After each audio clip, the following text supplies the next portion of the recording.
नमस्कार, आपका स्वागत है कमोडिटी राउंडअप में। मैं हूं मनीषा गुप्ता और बात आज करेंगे यहां पर चावल की, जहां पर भावों में हमने अच्छी खासी बढ़त आते हुए देखी है। भारत के पास जो स्टॉक है वो काफी कम है, भाव मल्टी ईयर हाइस पर है और अंतर्राष्ट्रीय बाजारों में बाकी एक्सपोर्टिंग और इंपोर्टिंग कंट्रीज में भी हमने यहां पर प्राइसेस बढ़ते हुए देखे हैं। क्या रह सकता है आगे की स्थिति, बताएंगे इस पर। साथ ही बात करेंगे गुआर की, जहां पर पिछले हफ्ते की तेजी के बाद इस हफ्ते की शुरुआत भी ऑन द पॉजिटिव साइड हुई है।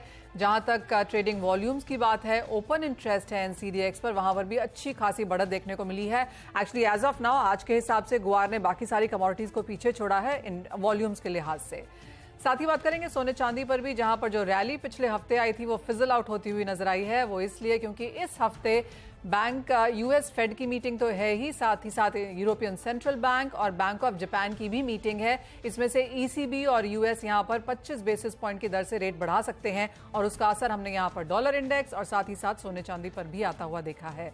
हमारे साथ हैं निर्मल बैंक कमोडिटीज के कुणाल शाह, जतिन त्रिवेदी भी हैं, सत्यम बालाजी राइस इंडस्ट्रीज के डायरेक्टर हिमांशु अग्रवाल और प्रेम जाज ताराचंद के ओनर रुपेश गोयल बात करेंगे हमारे साथ गुआर पर। और सबसे पहले गुआर पर ही बात कर लेते हैं।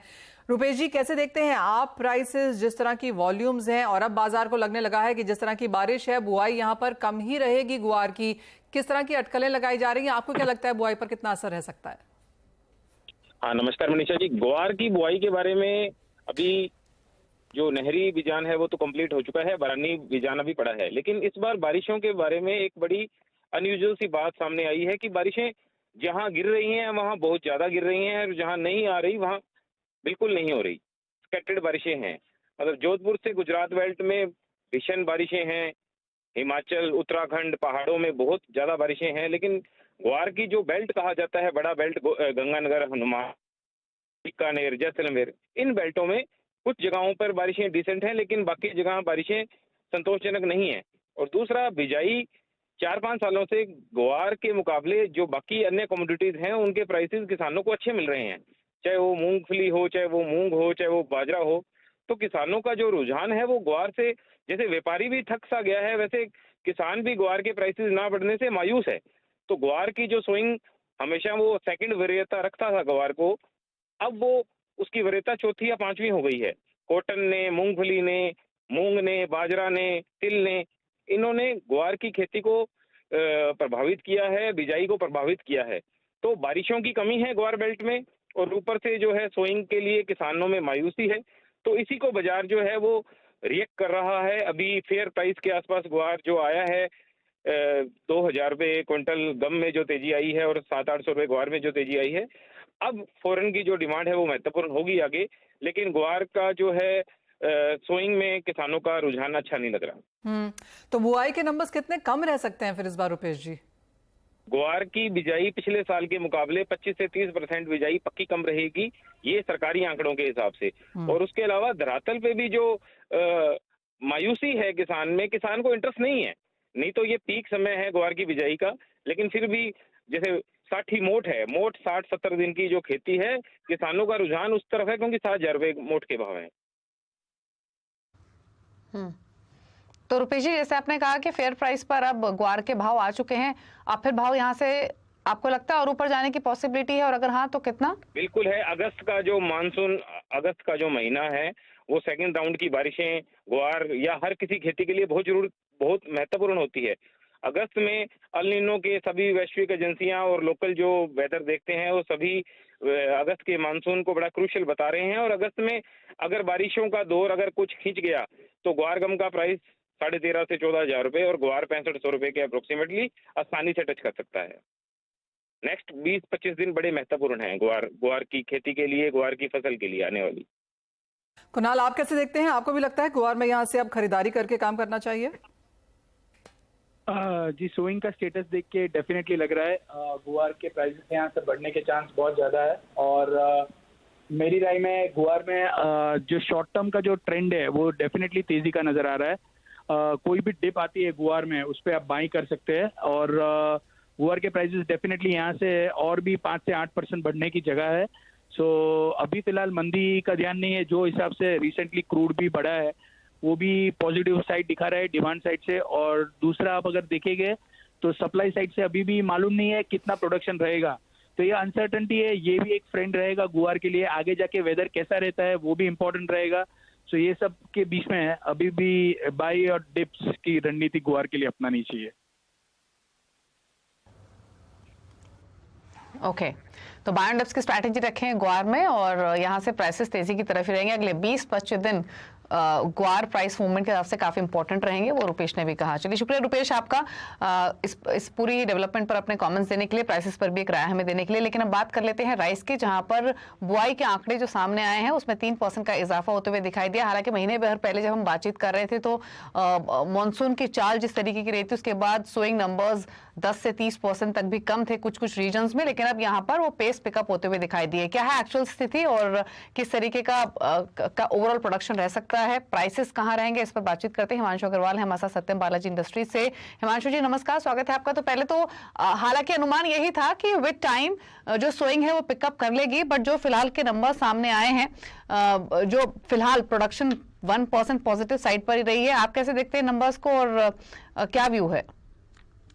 जैसा कि मैंने पहले भी कहा था आपके माध्यम से कि आने वाले समय में हमें डेफिनेटली सोइंग के नंबर्स बेटर होते दिखेंगे। हम जो डेफिसिट की बातें कर रहे थे आज से 1 महीने पहले तक, ईयर ऑन ईयर बेसिस हम देख रहे हैं थोड़ा सा मॉनसून में शिफ्ट रहा है, इसलिए हमें वो नंबर्स हमेशा चिंताजनक लग रहे थे। हालांकि अब पिक्चर काफी क्लियर हो गई है। अब हम देख सकते हैं कि सोइंग नंबर्स पॉजिटिव हैं। प्रोडक्शन भी 125 से 130 मिलियन टन के आसपास का एक्सपेक्टेड है, जो कि काफी कंफर्टेबल स्थिति पर रहेगा। आप अगर गवर्नमेंट में एफसीआई का सेंट्रल पूल में स्टॉक की बात करें तो वो भी हम करीबन 550 लाख टन के आसपास के स्टॉक पर बैठे हैं, जो गवर्नमेंट के कंफर्ट लेवल से काफी ऊपर है। एंड तो प्राइजेस में मुझे किसी भी प्रकार का कोई प्रेशर आने वाले समय में दिख नहीं रहा है। और गवर्नमेंट ने जो एक्सपोर्ट बैन लगाया व्हाइट राइस के ऊपर, उससे भी खासा फर्क दिखेगा। बट उसमें एक चिंताजनक स्थिति जो उत्पन्न होती दिख रही है वो ये है कि इतना जो 125 मिलियन टन का प्रोडक्शन है, इसका होगा क्या? क्योंकि अगर गवर्नमेंट प्राइजेस को लेकर चिंतित थी तो प्रधानमंत्री ग्राम कल्याण अन्न योजना के थ्रू जो चावल बट रहा था वो भी गवर्नमेंट ने बंद कर दिया है। तो ये देखना होगा कि इतनी मात्रा का जो धान और चावल आएगा, गवर्नमेंट इसका क्या प्लान करना चाहती है। हालांकि क्योंकि एक्सपोर्ट बैन होने से करीबन 15 मिलियन टन का एक्सपोर्ट बैन गवर्नमेंट ने कर दिया ब्रोकन और व्हाइट राइस के माध्यम से, तो ये देखना होगा कि इस चावल का होता क्या है। हिमांशु, अगर अंतर्राष्ट्रीय बाजारों की बात की जाए तो ग्लोबल चावल की शॉर्टेज 20 सालों में सबसे ज्यादा बताई जा रही है। हम वो सभी बैठ के पिक्चर्स और वीडियोस देख रहे हैं जहां पर यूएस कनाडा में जो एनआरआईज हैं वो चावल 10-15 किलो के हिसाब से ले रहे हैं। कई स्टोरीज ऐसी भी हैं कि भारत से लोग यहां पर चावल वहां ले जा रहे हैं। कैसे देखते हैं आप इंटरनेशनल मार्केट्स में प्राइसेस? अब थाईलैंड वियतनाम ने भी यहां पर अपने भाव बढ़ा दिए हैं, तो overall rice as a commodity अब बाकी के साल में कैसी दिखती है? एब्सोल्युटली, इंडिया बहुत इंपॉर्टेंट राइस का प्लेयर था पिछले कुछ दिनों में। आपको अगर याद हो 2007 से 2011 तक भारत से नॉन बासमती निर्यात बंद था। उसके बाद इंडिया को एक्सपोर्ट मार्केट में अपने आप को एस्टैब्लिश करने में काफी समय लगा, और आज हम एक्सपोर्ट मार्केट के 40% कंट्रीब्यूटर हैं। और इसमें अगर all of a sudden Indian government ने 2 इम्पोर्टेंट कमोडिटीज लास्ट ईयर ब्रोकन्स और इस साल व्हाइट राइस पर जो ब्लैंकेट बैन लगाया है, डेफिनेटली एक पैनिक सिचुएशन है। हम बात करते हैं यूक्रेन रशिया से जो वीट का सिचुएशन था, उससे बहुत ज्यादा खराब सिचुएशन इंटरनेशनल मार्केट में हम राइस का देखते हैं। अगर गवर्नमेंट कोई स्ट्रक्चरल एक्सपोर्ट का कोई पॉलिसी नहीं लाती है, अगर ये ब्लैंकेट बैन पूरी तरीके से मेंटेन्ड रहता है, तो there would be a huge crisis in the international market, because किसी भी कंट्री के पास इतना राइस अवेलेबल नहीं है इस शॉर्टफॉल को पूरा करने के लिए। जैसा कि आपने कहा कि थाईलैंड और वियतनाम में प्राइसेस बढ़ गए हैं। प्राइसेस $500 से $700 to $750, अप्रोक्सीमेटली 40 से 50% इंक्रीज हम प्राइसेस में ऑलरेडी देख रहे हैं। So it is very important to understand and see how government reacts to these news. And of course, there would be representations coming from all over the world in terms of the famine situation. हम ये भी देख रहे हैं कि African countries में famine की situation उत्पन्न हो सकती है, तो ग्लोबली बहुत ज्यादा स्ट्रॉन्ग प्राइसेस रहने की उम्मीद है। कुणाल, आप कैसे देखते हैं राइस के प्राइसेस को? क्योंकि एक तरफ ग्लोबली प्राइसेस बढ़े हैं, आशंका भी यही है कि ग्लोबली प्राइसेस हायर साइड पर रहेंगे, वहीं डोमेस्टिक मार्केट में प्राइसेस को कंट्रोल करने के लिए गवर्नमेंट ने एक्सपोर्ट बैन भी किए हैं। डोमेस्टिक मार्केट में प्राइसेस इन्हीं लेवल्स के आसपास रहेंगे या थोड़े कम होंगे, कंसीडरिंग इंटरनेशनली भी जो सिचुएशन बनी हुई है? वेल, इंटरनेशनल सिनेरियो अगर आप देखेंगे राइस में, so it is definitely pointing towards the shortage and I think grains में अगर आप देखेंगे व्हीट है, राइस है, दोनों में इंटरनेशनली एक बहुत ही अच्छा तेजी का हमने मूव आते हुए देखा है। व्हीट के प्राइसेस 15%, राइस के प्राइसेस भी बढ़ रहे हैं। So I am not the expert on the rice, but जितना भी मैं फंडामेंटल्स देखता हूँ उसके हिसाब से राइस की और व्हीट की जो ग्रेन्स की जो ट्रेंड है डायरेक्शनल, वो तेजी की है। और जब से ये हमने देखा है ये जो ब्लैक सी जो डील थी रशिया की, वो कैंसिल होने के बाद प्राइसेस और भी बढ़ने की उम्मीद ज्यादा है। ओके, तो प्राइसेस पर तो नजरें रहेंगी क्योंकि काफ़ी कुछ डेवलपमेंट्स हो रही हैं ग्लोबल फ्रंट पे भी और डोमेस्टिक फ्रंट पे भी। लेकिन हाँ, एक अच्छी बात यह है कि प्रोडक्शन नंबर्स कंफर्टेबल पोजीशंस में आए हैं। शुक्रिया हिमांशु आपका आने के लिए शो में और अपने व्यूज़ देने के लिए। रुक रहे हैं ब्रेक के लिए। जतिन त्रिवेदी बने हुए हैं, कुणाल शाह भी हैं, मनीषा जी भी हैं। ब्रेक के उस पार फोकस करेंगे स्ट्रैटेजीज पर। जल्द वापस आते हैं। आप देख रहे हैं कमोडिटी राउंडअप। जतिन त्रिवेदी, कुणाल शाह हमारे साथ मौजूद हैं और फोकस करते हैं स्ट्रैटेजीज पर। पहले सोने चांदी से शुरुआत कर लेते हैं और सेंट्रल बैंकर्स की मीटिंग पर सबकी नजरें बनी हुई, फिर चाहे वो यूएस फेड हो, ईसीबी हो या फिर बैंक ऑफ जापान ही क्यों ना हो। यूएस डॉलर भी फर्म है इन मीटिंग्स के आउटकम से पहले। लेकिन जतिन, क्या एक्सपेक्ट कर रहे हैं इन मीटिंग से और क्या स्ट्रैटेजी रहेगी मीटिंग आउटकम से पहले गोल्ड पर? देखिए, मीटिंग का आउटकम जो है वो वेडनेसडे रात को थर्सडे हमें पता चलेगा। लेकिन उसके पहले जो 2-3 दिन का जो ट्रेडिंग सेशन है, मुझे लग रहा है यहाँ पर गोल्ड जो है वो कंसोलिडेट करेगा between 58,900 on the lower and, और जो हायर साइड पे जो उसकी जो कैप रहेगी मुझे लग रहा है 59,300 के आसपास रहेगी।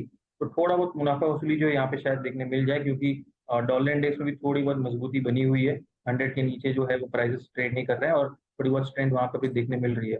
मीटिंग के पहले मुझे लग रहा है अगर यहाँ से सेल करके चलेंगे तो ज्यादा फायदा होगा। लेकिन लोअर एंड पे तुरंत प्रॉफिट भी बुक कर लेना, क्योंकि बहुत बड़ी ज्यादा उसके अंदर मंदी नहीं लग रही है एज ऑफ नाउ, क्योंकि 2 हाइक की जगह शायद एक ही हाइक की पॉसिबिलिटी रह जाती है। अभी जिस तरह से हमने डेटा देखे हैं, सीपीआई का डेटा मेनली जो है वो बहुत स्ट्रांगली नीचे आया है, एक्सपेक्टेड लाइन से भी नीचे 3% के पास है और टारगेट 2% के आसपास बहुत जल्द आने की अनुमान है। तो मुझे लग रहा है आगे चलते हुए बुलिश आउटलुक जो है, डोविश आउटलुक जो है वो शायद से देखने मिल सकता है।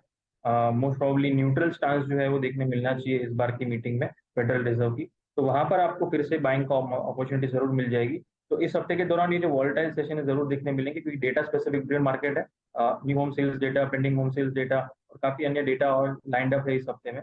तो वॉलेटिलिटी एक रेंज के अंदर रहेगी, लेकिन मीटिंग के बाद मैं ये एक्सपेक्ट कर रहा हूँ कि प्राइसेस के अंदर एक स्ट्रॉन्ग पॉजिटिव आउटलुक आपको देखने मिलना चाहिए, जो फिर से आपको 2000 के आसपास के लेवल्स कॉमेक्स में देखने मिल सकते हैं। ये दीपावली। कुणाल, आप कैसे देखते हैं सोने चांदी के प्राइसेस करंट, और आपको भी लगता है कि खरीदारी यहाँ पर करनी चाहिए? क्योंकि पिछले हफ्ते हमने 1985 के आसपास एक स्टिफ रेजिस्टेंस बनते हुए देखा है। मेरा आउटलुक बुलिश है गोल्ड के लिए। मुझे लग रहा है कि ये जो फेड की जो मीटिंग है, it's just formality and it's just one more confirmation कि ओवरऑल आगे जाके बहुत एग्रेसिव फेड रहने वाली नहीं है। इन्फ्लेशन नीचे आ गया है, सिर्फ अभी फूड इन्फ्लेशन बढ़ने की टेंशन है आगे जाके। बट ये जो वेस्टर्न इकोनॉमीज में ये जो इन्फ्लेशन है, that is going to remain stickier going forward. Fundamentals bullish है। टर्की की सेंट्रल बैंक भी अभी धीरे धीरे उनका जो सेलिंग था खत्म हो गया और उन्होंने स्टेटमेंट दिया है कि आगे जाके वो गोल्ड ऐड करेंगे। मुझे कोई गोल्ड में मंदी नजर नहीं आ रही है। फिर से 57,700 से बढ़ के गोल्ड 59,800 जाके आया और 59,800 से आज 59,150, 200 के रेट चल रहे हैं। फिर से I will term this as a profit taking. 700 रुपये नीचे आया है, ये प्रॉफिट टेकिंग है। 200-300 रुपया और भी नीचे आता है तो डरना नहीं चाहिए, अपनी पोजीशन बना के रखनी चाहिए। आउटलुक तेजी का लग रहा है गोल्ड का फेड की मीटिंग के बाद। So I am talking about Wednesday. जो भी इनका रात को मीटिंग के बाद डिसीजन आता है और जो भी डिप आएगी, that would be the last rate, और उसके बाद मुझे गोल्ड फिर से अपसाइड तेजी पकड़ता हुआ नजर आ रहा है। सो कोई मंदी नजर नहीं आ रही है, ध्यान तेजी है गोल्ड में।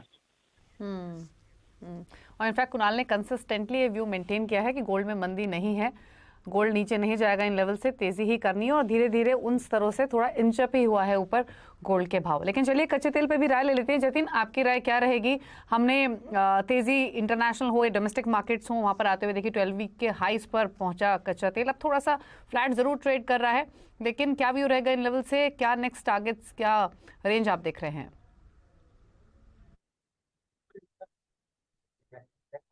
रिएक्शन रहा है पिछले 2 हफ्ते में, देखा है कि रैली जो है अच्छी खासी बढ़ते साथ ट्रेड करते हुए दिखने मिली है। इनफैक्ट मुझे लग रहा है ये रैली जो है और एक्सटेंड होती हुई देखने मिलेगी, क्योंकि इकोनॉमिकल स्ट्रेंथ जितना बढ़ते हुए देखने मिलेगा ग्लोबली, उतना क्रूड को जो है सपोर्ट मिलता रहेगा।